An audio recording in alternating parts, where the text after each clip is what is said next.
sujet. Je suis venu là pour parler de la perception. Alors bon, je ne suis pas médecin, je suis docteur en sciences. C'est un diplôme qui a disparu. C'est un diplôme qui n'existe plus, qui a été remplacé par licence, master, doctorat, mais maintenant c'est... Notre époque, c'était un doctorat d'État. Maintenant, c'est un doctorat d'université. Enfin bon, peu importe. Hein. Voilà.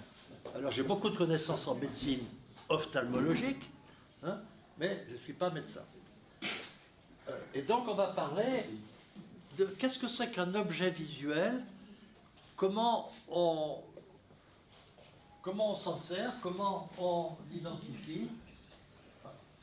Dans un premier temps, il y a un stimulus, appelons-le objet, hein, un stimulus, que votre œil va coder, s'il peut, hein, que votre œil va coder, et que votre cerveau va décoder. Alors, ici, là, alors ce document a 10 ans, même 12, hein, parce que je suis à la retraite depuis, bon. Hein, c'est à l'arrière du cerveau que ça se passe. Le cerveau visuel, la partie visuelle du cerveau, la partie qui analyse le message visuel, est à l'arrière de la tête, complètement dans le pôle occipital. C'est pour ça que les boxeurs deviennent aveugles. Quand tu fais de la boxe, tu prends des coups comme ça. Ton cerveau va se masser vers l'avant du crâne. Et quand il se relâche, il claque au fond. Et l'arrière du crâne est un peu en entonnoir. Et la pointe postérieure du cerveau va claquer dans cet entonnoir et te rendre aveugle progressivement. Voilà. C'est un des dangers bien connus chez les gens qui font de la boxe. Donc ça va se passer, on va passer d'une activité neuronale au décodage, à l'interprétation des signaux. Ces signaux, on va les apprendre au fur et à mesure. Oh, celui-là, on va le passer, hein, on vient de le lire. Ces signaux, on va apprendre, le cerveau va apprendre à les décoder. J'ai mis cette image où il y a un cerveau d'homme qui vient juste à côté d'ici, quand on a construit le bâtiment au bout de la rue Garibaldi, là, le truc pour les étudiants, là, où il y a un restaurant. Là, hein. Bon, enfin, peu importe. Hein. Quand on a construit un bâtiment, le Crous, merci. Quand on a bâti le Crous, ils ont creusé d'immenses tranchées dans le cimetière, qui allait du cimetière gallo-romain au cimetière qui a été ouvert, enfin qui a fonctionné jusqu'à la fin du XVIIIe siècle. C'est pour ça qu'il y a une rue du Repos à côté, par là. Hein. Et moi j'allais à la fac, là sur le quai à l'époque, hein, c'était avant la Doua, et j'habitais par là. Et dans les immenses tranchées, j'ai ramassé des crânes, des os, etc. Enfin bon, voilà. Donc ce crâne de dame, parce qu'un jour j'ai appris que c'était une dame, j'ai cru que c'était un copain, puis un jour j'ai appris que je vivais avec ce cerveau de femme. Bon. Et puis un crâne de babouin. Papio, un crâne de babouin. Je vous montre ça pour vous faire comprendre la différence de ce qu'est la cognition chez l'homme. Si vous regardez les yeux du babouin, de la dame, les yeux ont le même volume. Alors le babouin, vous savez, c'est un singe qui est assez gros. Hein. Bon. Les yeux sont pareils. Le globe oculaire d'un babouin et le vôtre, enfin, il ne faut pas dire ça aux dames, parce qu'on leur dit qu'elles ont... Enfin bon, ça se ressemble beaucoup. Hein. Il y a peu de différence. Si en revanche, je descends un petit peu, alors, chez l'homme, bon, je ne sais pas le truc, mais le nez chez l'homme est complètement tout petit, atrophié, hein, c'est-à-dire. Chez le babouin, le nez assure sa survie.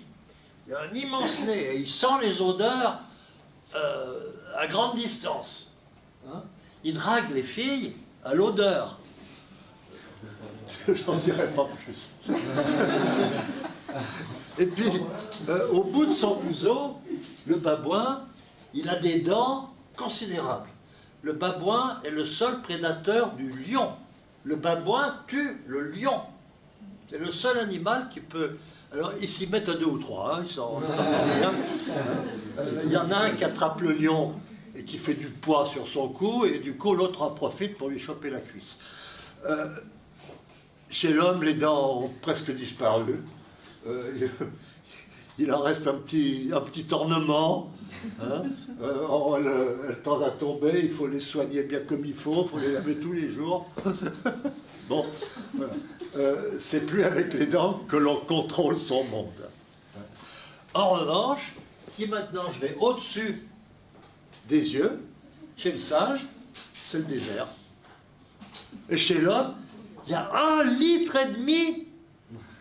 litre, 1,4 kg de cerveau qui s'est développé tellement vite au cours des 400 000 ans qui viennent de passer, à peu près 400 000, enfin bon, hein, ça s'est fait progressivement. Chez l'homme, le cerveau s'est développé de façon absolument considérable, y compris avec la station debout, parce que tant que tu marches à 4 pattes, il faut des muscles très importants pour tenir votre tête, la tête. À partir du moment où tu es debout, la tête, tu peux pousser là, elle est libérée des problèmes de tenue. Les os sur la tête sont devenus tout petits, les muscles, pardon, sont devenus tout petits. Ils servent à tenir la tête, mais ils n'ont plus du tout la même fonction que chez le babouin. Et du coup, le crâne s'est bien poussé comme une verrue, et est passé de 380 grammes chez le babouin à 1,4 kg chez l'homme. Alors je dis l'homme, chez la femme aussi, hein. Faut faire attention aujourd'hui. Bon, voilà. Ce qui veut dire que le traitement du signal visuel chez l'homme va pouvoir aller beaucoup plus loin que la seule reconnaissance des objets.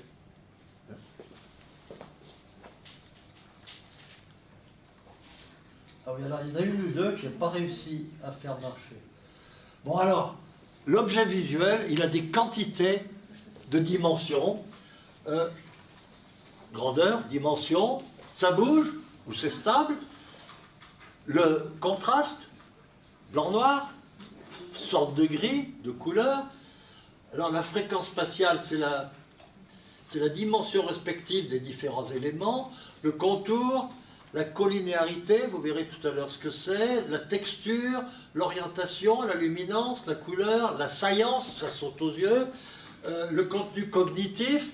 Je vous ai montré une paire de fesses dans la première diapo. Hein. L'apprentissage, la symbolisation, etc.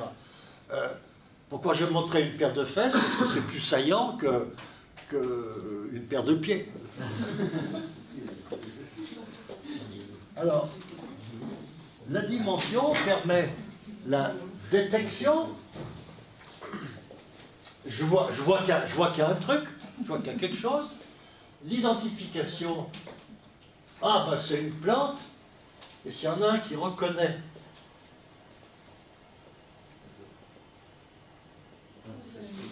ce buisson, c'est une spirée de Van Nutel. Bon. Ça ne vous dit rien. Mais vous étudiez quoi ici? Alors, je dis ça parce que je dis, vous allez reconnaître ce qui vous intéresse. Quand vous passez chez Sephora, vous reconnaissez toutes les marques de soutien-gorge. Moi, j'attends que la fille les ait enlevées. Mais enfin, faut que je fasse attention à ce que je dis. Bon, comprenez que la reconnaissance, ça dépend de l'entraînement que vous avez donné à votre système visuel. Hein, si vous ne vous intéressez pas aux plantes, bah, j'allais dire tant pis pour vous, mais c'est peut-être, j'espère, vous intéresser à autre chose. Ah oui, j'ai mis cette diapo pour dire comment chez le tout petit bébé, on va voir comment il bouge les yeux. On lui présente un gros stimulus qui n'a pas de signification particulière. Hein, et on va voir comment le bébé tourne les yeux pour suivre, ou bien sur des damiers. Bon, et on peut regarder, on peut examiner chaque œil tout seul, on met un cache sur un œil pour voir si les deux yeux marchent bien pareil, etc. Ah zut! Ah mince! Ah, il en manque une! Elle est où? Oh. Ah zut! Bon. J'ai eu beaucoup de mal parce que c'était fait sur un autre ordinateur. J'ai essayé de le mettre à jour les jours qui viennent de passer, j'ai pas tout réussi. Normalement, il y a une diapo avec ça, immobile. Immobile. Tu vois pas ce que c'est. Tu vois des points, tu te dis c'est quoi. Et puis si ça se met à bouger, c'est des gens qui marchent. Et au bout de 10 secondes, et les femmes vont plus vite que les hommes, vous allez distinguer la marche, celle qui est une dame et celle qui est un homme. Alors c'est dommage, il manque l'image immobile, elle n'a pas été enregistrée. Donc ça, c'est, voilà, vous voyez que... Alors, à quoi c'est dû ça? Parce que, comme les femmes font des bébés, enfin, les hommes les aident, mais c'est les femmes qui portent le bébé, elles ont le bassin plus large que les hommes. Hein, de sorte que les têtes fémorales sont plus externalisées que chez les hommes. Donc elles marchent plus comme ça, si vous voulez. En quelque sorte. Voilà. De sorte que quand ça bouge, on peut reconnaître, et vous reconnaissez au bout de quelques secondes si c'est un homme ou une femme qui marche. Ensuite, j'ai mis cette image pour les illusions de mouvement. Si vous regardez ça, si vous fixez ça un certain temps, on pourrait d'ailleurs baisser peut-être un peu la lumière. Oh, bon.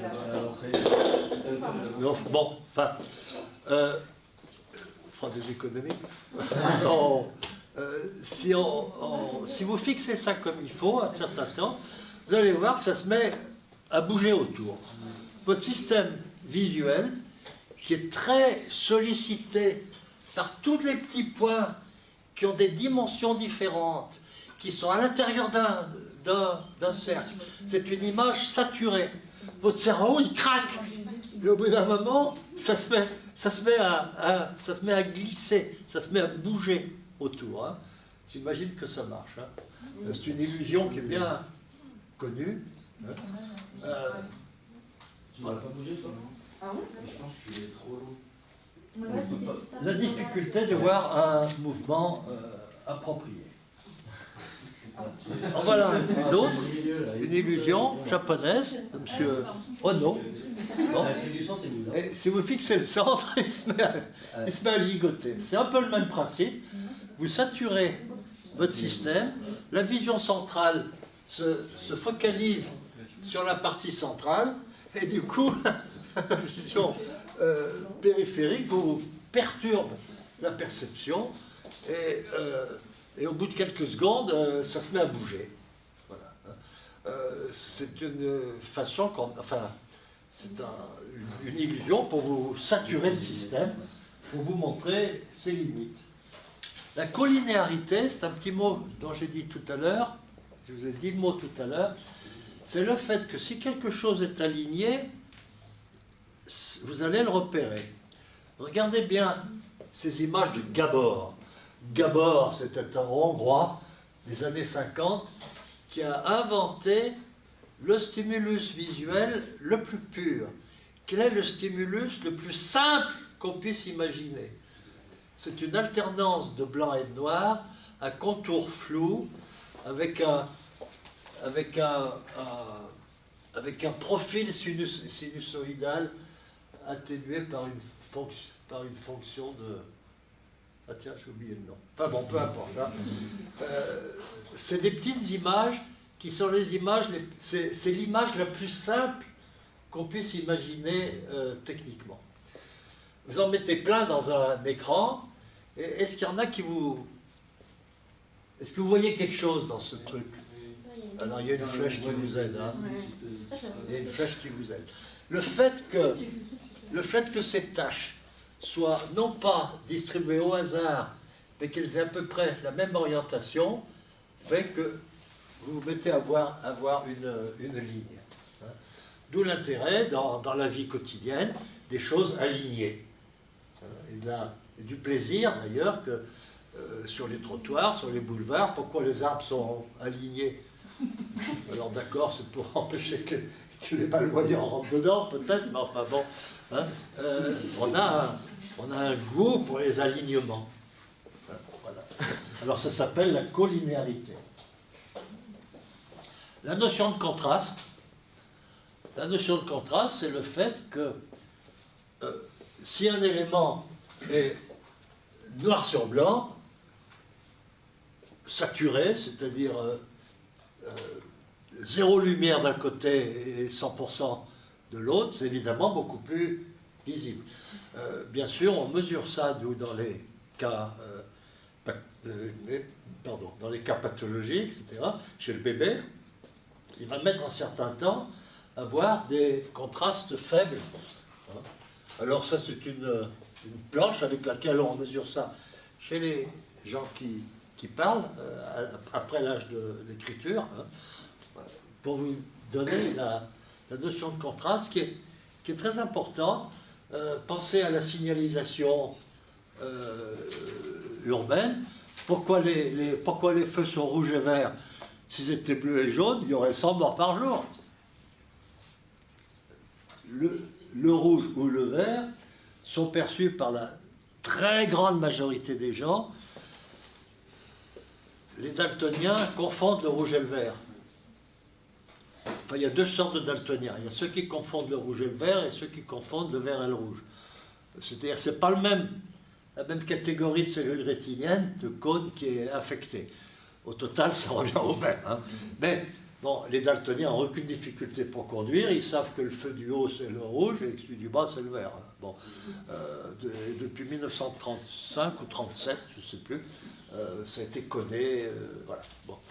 Donc, la notion de contraste qui est importante dans la vie quotidienne. Je m'insurge contre, je lis le journal Le Monde, et vous voyez régulièrement au milieu des articles des petits résumés qui sont en bleu pâle ou qui sont sur une photo, etc. Ah, je suis obligé de me tirer les yeux. J'ai pourtant 14 dixièmes, comme la plupart d'entre vous, j'imagine. Non, qu'est-ce que j'ai vu qui était assez myope? Ah oui, vous êtes assez myope. C'est-à-dire, vous avez les 14 dixièmes ici, hein, vous les avez beaucoup plus loin. Enfin bon, je ne veux pas stigmatiser quelqu'un. Voilà, il faut faire attention. Bon, évidemment, quand il y a du brouillard, on perd le contraste. Hein, bon.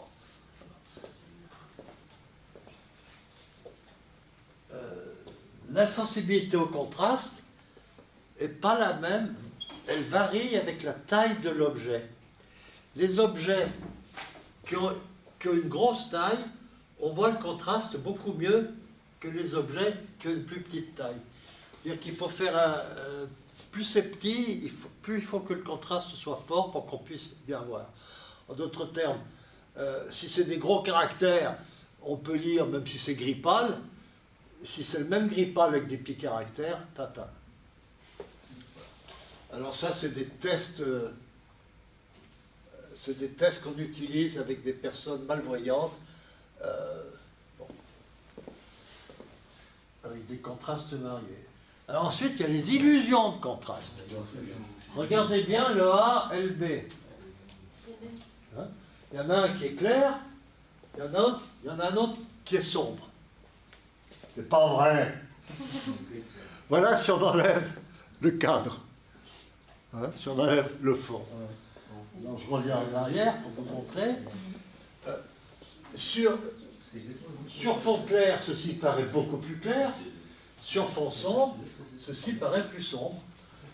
L'illusion de contraste, on peut se tromper terriblement.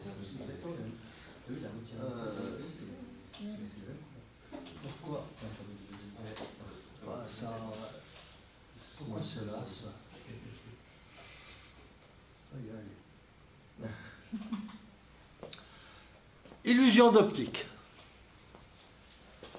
Illusion d'optique. Alors, vous voyez quoi là? Une femme. C'est un visage. Ah, vous voyez une femme? Ah, moi je vois une femme de dos. Non. Je croyais que seuls les mecs verraient une femme. Alors on ne peut pas. J'ai pas accès là. Si vous allez au fond de la pièce, vous verrez Salvador Dali. Si vous allez au fond de la pièce, beaucoup plus loin, vous verrez plus les détails, vous verrez les choses plus grosses, et vous voyez le visage de Salvador Dali, c'est ça? Ça suffit? C'est que j'avais... Si ça ne marche pas, c'est que j'avais une trop bonne vision. En gros, on va voir ça. Ah oui. Allez, ouais, c'est ça. On va voir ça en plus gros. C'est impressionnant. Pas possible. Ah, c'est sûr. Regarde sur l'appareil. Il faudra... Là, Ça va pouvoir faire flou. ça se voit de manière flagrante ici. Sur l'appareil photo, ça se voit de manière flagrante. Ah ben, ou alors, oui, lui, il peut avec sa, C'est ça. sa caméra. Là, on voit super bien. Alors, si vous faites flou, il faudrait qu'il soit à 40 mètres. Ça veut dire, votre cerveau va regarder préférentiellement les éléments plus petits et les éléments plus gros, les éléments plus fins, il ne les voit que si c'est trop loin pour voir les éléments gros. Donc vous avez vu l'illusion à travers la caméra.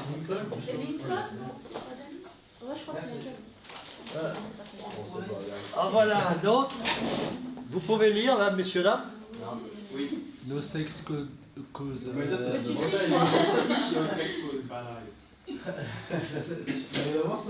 Alors si vous enlevez vos lunettes, vous allez pouvoir lire beaucoup mieux.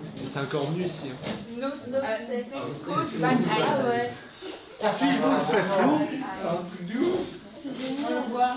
si je vous le fais flou, ça devient beaucoup plus évident. Ça ne veut pas dire que ce qui est écrit soit juste. Enfin, voilà. Hein. Si c'est flou, je peux voir. Si c'est pas flou, votre cerveau est submergé par les détails, par les contours. Si j'enlève les contours, je peux lire ce qui est écrit là. Comment ça se fait qu'il y avait parce que l'appareil photo, peu importe ce qu'on peut essayer d'avoir. Il y a un flou aussi sur l'appareil. Voilà. Alors la vision est aussi un phénomène cognitif. Je l'ai déjà dit un peu, on voit ce qu'on a appris à voir. Un jour, je me promenais dans mon Larousse, j'adore Larousse, le vieux Larousse de mon grand-père, le Larousse de 1902, et à une page, je tombe sur l'article Loup-bête. Loup-bête, sorte de louve. Alors une louve, je sais ce que c'est. Une louve à clavette qu'on emploie pour élever les pierres de taille à hauteur d'œuvre. Tu comprends ça? D'accord, vous n'êtes peut-être pas architecte ou... Bon. J'ai mis très longtemps à trouver. J'ai mis très longtemps à trouver, en fouillant des livres divers, etc. Les trous de louve, c'est les trous qu'on voit régulièrement, qu'on voit dans pas mal de vieux monuments. Dans les murs, on laissait un trou ouvert pour pouvoir enfiler un poteau sur lequel on pouvait mettre des planches et un échafaudage pour entretenir la façade. Hein. Donc, c'est un trou de louve. Là-dessus, j'ai réalisé, pour lever les pierres sur les chantiers, ils avaient construit ce genre de truc. On creusait un trou carré, on levait le collier, on levait les deux clavettes, ça c'est des clavettes, hein, comme celles qu'il y a sur vos vélos, là. Hein. Il y a des clavettes dans les vélos. Bon. On introduisait le triangle central dans le trou, on rebaissait les clavettes et le collier, et là, plus tu tires, plus tu soulèves, plus ça tire, et tu peux soulever une pierre énorme. Je n'ai jamais vu de Louvre dans aucun musée d'architecture ou truc comme ça. J'en ai pas trouvé. Je sais pas si c'était gros comme ça ou gros comme ça. J'en sais pas plus. Ce que je veux dire en vous montrant ça, c'est que je vous montre une image, je vous donne la définition. Vous êtes à bac plus je sais pas quoi. Et vous restez benet, vous comprenez pas. Alors vous allez me dire, bien sûr, c'est un exemple que j'ai pris, il y a des milliers d'exemples, le vocabulaire de chaque discipline est tellement varié qu'on peut pas savoir tous les mots. Voilà. Ceci pour dire, on voit ce qu'on a appris à voir. Et ça, c'est très important. Donc, il faut apprendre... pourquoi c'est là ça? Ah oui, c'est ça. Détermination de la vision, la perception, par la gamme de fréquences spatiales. La fréquence spatiale, c'est la dimension d'un objet. Le collier que monsieur a sur sa chemise, là, son truc, il y a 3 petites rayures à haute fréquence. Elles sont très fines. Il n'y a pas quelqu'un qui a un costume avec des grosses barres à basse fréquence. Hein? Bon, voilà. Selon que vous allez regarder la haute ou la basse fréquence, vous allez voir un truc différent.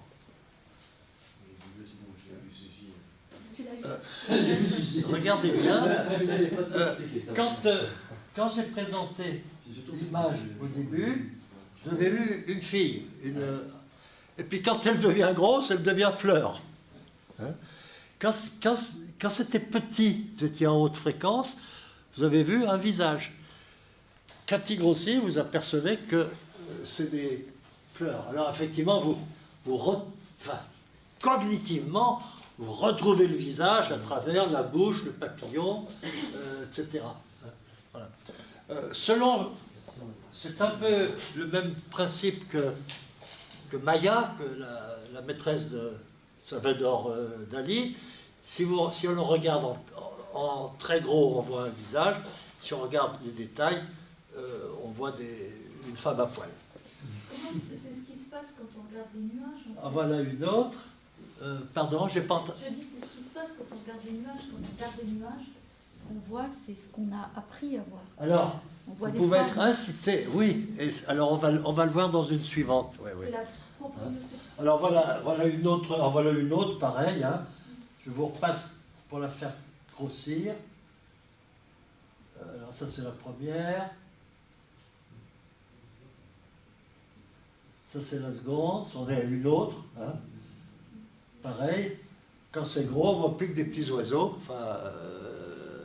qui s'approchent d'un arbre. Alors, on va aller une autre. Dans lequel, en gros, c'est un vieux monsieur. Quand elle est en haute fréquence, au début, c'est un vieux monsieur. Et puis, en fait, c'est une charmante jeune fille. Je vous la repasse. Regardez bien. Et on va passer, on va glisser du vieux monsieur à la jeune fille. Oh, ça, c'est des illusions. Ça, c'est la fonction de Gabor dont j'ai parlé tout à l'heure. La notion de contour. La notion de contour. Alors, c'est une caricature. Bon, mais la notion de contour qui fait que il suffit de mettre 3 poils sur un nuage, ça change de destination. Votre perception bascule complètement. C'est vrai que c'est cool. La texture. Sur un nuage et ça me dit. Pardon. Moi je dis c'est vrai que c'est dingue parce que juste à rajouter des petits points, bah, ça change. Il suffit de rajouter 3 petits points Et ça change tout. et les nuages changent de sens. C'est dingue. La notion de contour, où cette femme a été peinte avec un corps, avec une texture complètement irréelle. J'ai jamais vu de fille avec une peau comme ça. J'en ai peut-être pas vu assez, c'est vrai. Enfin, bon. L'orientation, la notion d'orientation. Vous voyez quoi là? Une carte. Ouais. Ouais, une carte. On va mettre genre avec des pays. Donc, aussi dans quoi? Ah non, on dirait Hein? C'est la France, les gars. Ouais. Ah, ouais. Là, vous reconnaissez tout de suite. Ouais, bah oui, ce que j'allais dire. Je me suis tellement Ah ouais, Si en revanche on représente l'image à 90 degrés de l'habitude, on a depuis les années à peu près 1500, on a mis le nord en haut de la page. Ah bon? Pourquoi? Pourquoi non, en haut de la page? Dans votre atlas, madame, quand vous avez appris, quand on vous a fait dessiner la France, on a mis le nord en haut de la page et le sud en bas, l'est à droite et l'ouest à gauche. Pure convention. Pure convention. Un certain nombre d'ailleurs de pays de l'hémisphère sud, et jusqu'au 19e, alors je ne sais pas aujourd'hui, mais jusqu'au 19e siècle au moins, les gens de l'hémisphère sud mettaient le sud en haut dans leur carte, dans leur cartographie. Ah ouais, c'est pour ça que des fois il y a la Nouvelle-Zélande. C'est une pure convention. des kangourous, comme on dit. L'Australie. L'Australie, c'est pour ça que des fois l'Australie sur les cartes, elle est représentée Oui. à l'envers. Ouais. Oui, vous en avez vu des cartes comme ça. Ouais. Oui, c'est ça. C'est de la pure convention. Quand on regarde les cartes anciennes, on voit de tout.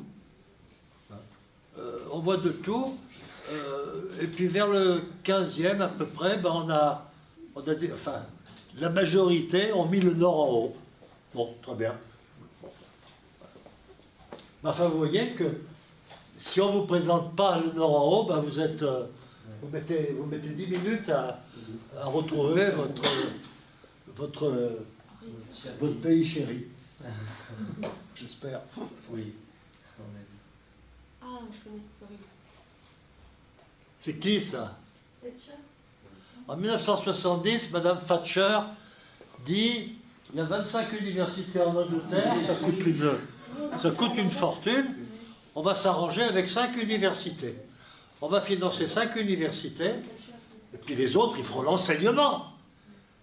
C'est une connerie sans nom. Tu ne peux pas faire du bon enseignement si tu ne fais pas de la recherche à côté. Alors, c'est peut-être pas vrai au CP ou au CM2, mais au niveau universitaire, il faut que les enseignants participent à la recherche pour être au courant, pour chercher ce qui a bougé, etc. Alors, la revue Perception a publié une photo de Mme Thatcher comme ça. La même photo. Qui d'entre vous avait vu que Mme Thatcher avait la bouche à l'envers? Parce que je vous l'ai laissé trop longtemps, alors c'est ma faute. Bon, mais ça vous a pas sauté aux yeux, quoi. Voilà. Et voilà. On est tellement habitué à voir les gens debout que si on vous inverse le visage, on arrive quand même à reconnaître un peu, mais enfin bon, c'est beaucoup plus difficile.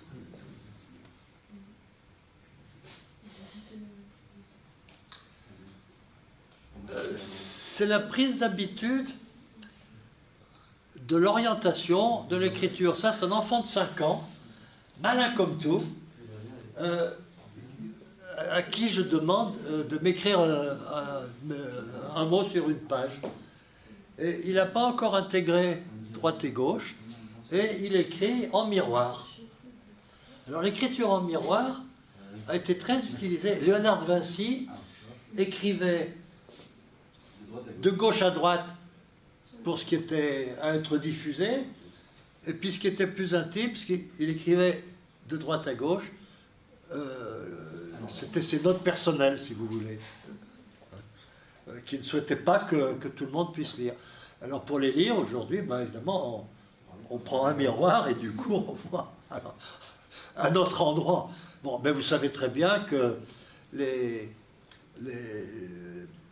en arabe on écrit de droite à gauche. Hein. Certains manuscrits moyen-orientaux sont l'écriture est boustrophore, c'est-à-dire le concentrique, c'est le parcours que fait le bœuf quand il laboure un champ. Alors il part du milieu, et puis en rond, comme ça. Dans la tradition égyptienne, syrienne, il labourait les champs en rond. Et les gens, on a pas mal on a des documents de l'époque en boustrophore, ça s'appelle. Comme ça, en spirale, on dirait aujourd'hui. Voilà. Tout ça, c'est des conventions. On vit de conventions. Y compris d'ailleurs dans les mimiques, quand vous arrivez dans les pays orientaux, on est très souvent déstabilisé.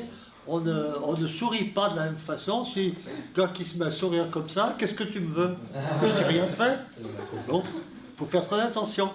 Si vous allez en Thaïlande, au Laos, au Cambodge, au Vietnam, etc., il faut faire très attention. Ou au Japon. Au Japon, je suis jamais allé. Mais il faut faire attention à une certaine retenue dans les mimiques faciales parce qu'elles peuvent être très mal interprétées. Alors ça, c'est une illusion d'orientation. Vous avez l'impression que les 4 lettres sont tordues? Pas du tout. Si vous aviez une règle, vous mettriez votre règle comme ça et vous verrez que les lettres sont parfaitement verticales, horizontales. Mais le dessous vous perturbe, vous trompe. Voilà. C'est une illusion d'orientation. Ah ben pourquoi elle revient celle-là? Voilà. Ségrégation de la forme du fond. Alors essayez de me retrouver. Comment il s'appelait? Il y a un petit bonhomme là. Charlie. Bon. C'est Charlie.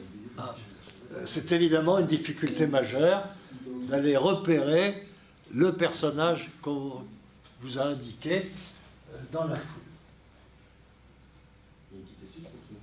Ségrégation de la forme du fond. Selon que tu vas... comment on va reconnaître la forme, alors que, bien sûr, c'est un dessin artistique qui a été bricolé.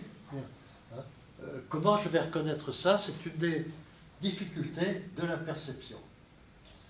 Une autre difficulté de la perception, ségrégation de la forme du fond. Qu'est-ce que vous voyez là? Si, je vois. Il y a 2 personnes. Vous voyez un vase, mais dans le vase, qu'est-ce qu'il y a? Il y a des personnes, un couple. Pardon? Un couple. Un cochon. Non, pareil. Moi, je vois que des dauphins. Hein? Moi, je vois pas. Moi, je vois que des dauphins. Je vois des Je gens. suis pas obsédé que vous. Oh, ok, regardez les bras. 1, 2, 3, 4, 5, 6, 7 dauphins. Je vois pas de dauphins. Regarde, Obsédé. je me permets pour leur montrer. Là, la forme, le premier est là. Là. Ouais. Le deuxième. J'arrive Ouais. pas. Là, Je vois des gens. ça c'est la queue du regarde. Du dauphin. Ça c'est la queue du dauphin. Et là c'est le corps. Concentre-toi sur le noir. La queue le noir. Là pareil, c'est encore un dauphin. Ici, encore un autre dauphin là. La queue est ici. Là c'est 2 dauphins qui sont. Voilà, c'est leur visage est là. Absolument. Ah, c'est dingue.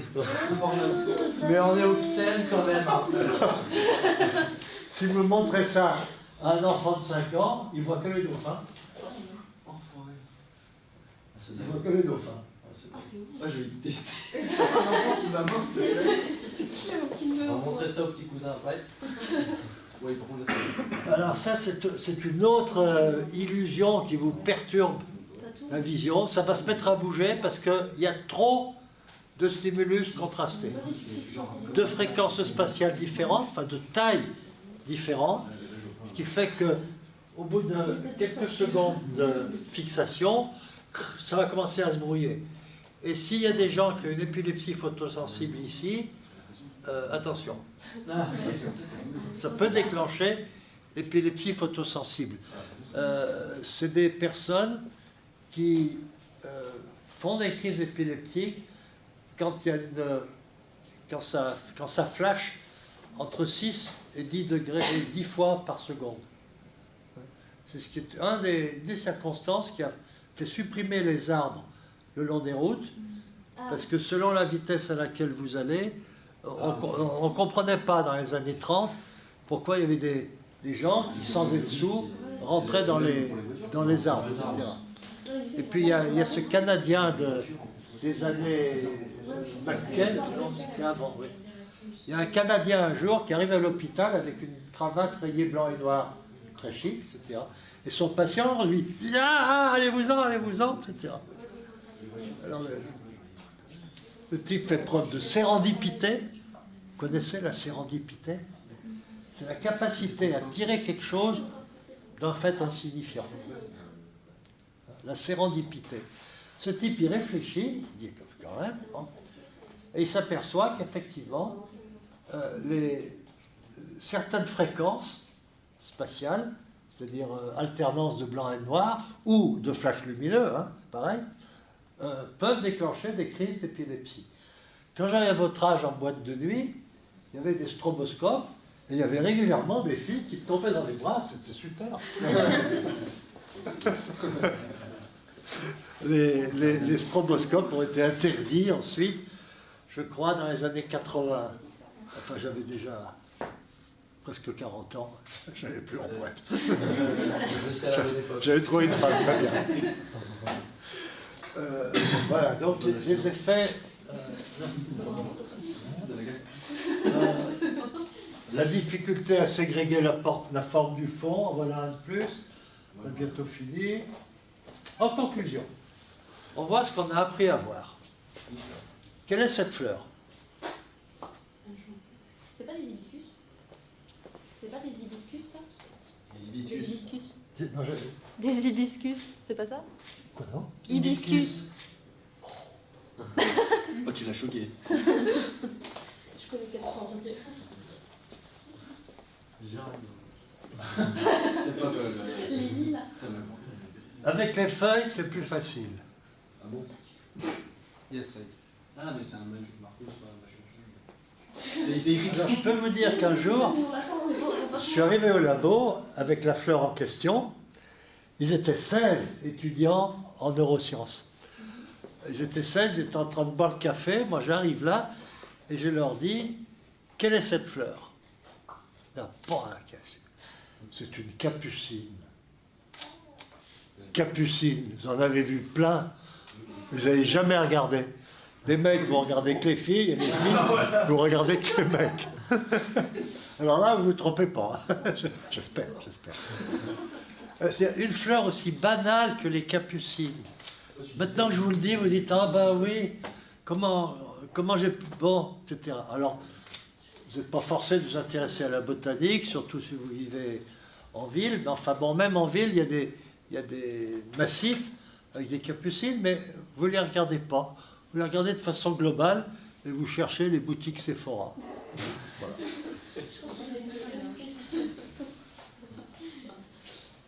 C'est quoi? Ah ouais, bon...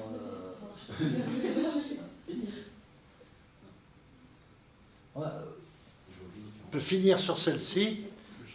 Quelle est la différence entre la droite et la gauche? Il y a un chapeau. Le chapeau, ouais. Ils ont changé de chapeau. Hein. C'est relativement facile, ça. On dirait qu'il y a même pas de chapeau. Ouais, on dirait que c'est ses cheveux. Et puis voilà. Et puis c'est le moment de faire une pause et de boire un coup. Vous reconnaissez bon, c'est dans la Bible, merde. Comme elle est très gentille, elle lui offre à boire, et il en profite pour prendre autre chose. Enfin bon, vous avez compris. Ah oui. C'est dans la Bible. C'est Bethsabée. C'est Bethsabée. Il faut dire que les formes qu'on devine méritent qu'on s'y intéresse. Je m'arrête là. Les propos de vieillard aigriard. Vous savez ce que ça veut dire, ce mot? Un vieillard aigriard. Aigriard. E-G-R-I-2-L-A-R-D. Un vieillard aigriard. Avec l'âge, les cellules de la partie antérieure de l'hippocampe, des structures du cerveau, s'abîment. Elles sont au bout du système artériel. Alors elles crèvent avant les autres, quoi. Bon, hein. Et c'est les cellules, c'est des zones qui contrôlent ce qui est correct de dire et ce qui n'est pas correct, quoi. Bon, hein. Et on tient des propos à mon âge que j'aurais jamais tenus il y a 40 ans. Bon, voilà. Il faudra m'excuser. Merci de votre écoute. Merci.